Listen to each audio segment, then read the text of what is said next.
दोस्ती और दरार। साक्षी, कीर्ति और महक की कहानी है। साक्षी और कीर्ति दो अलग अलग गांवों से थीं, लेकिन जब वे स्कूल में मिलीं तो उनकी दोस्ती गहरी हो गई। साक्षी पहाड़ी गांव से थी, गीसी ही, जबकि कीर्ति का गांव नदी के किनारे बसा था। वे एक दूसरे की हर बात में साथ रहतीं और हर सुख दुख बांटती थीं। उनकी दोस्ती स्कूल में सबके लिए मिसाल बन गई थी। लेकिन एक दिन उनके स्कूल में एक नई लड़की, महक, आई। महक बेहद आकर्षक और आत्मविश्वासी थी।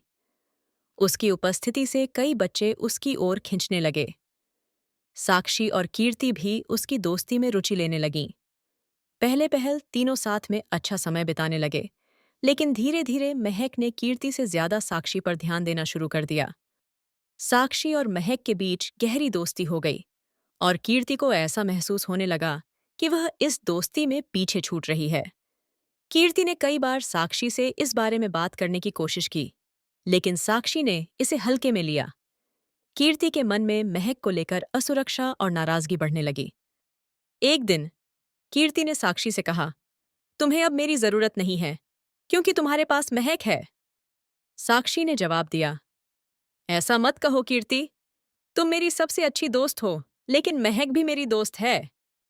लेकिन कीर्ति के मन में अब दूरियां इतनी बढ़ चुकी थीं कि वह साक्षी से दूरी बनाने लगी। साक्षी ने भी धीरे धीरे कीर्ति से संपर्क करना बंद कर दिया, क्योंकि उसे लगा कि कीर्ति अब उसे समझ नहीं रही। उनकी दोस्ती में आई यह दरार कभी भर नहीं सकी। स्कूल खत्म होने के बाद साक्षी और कीर्ति अपने अपने गांव लौट गईं और अपने जीवन में व्यस्त हो गईं। दोनों ने एक दूसरे से कभी संपर्क नहीं किया।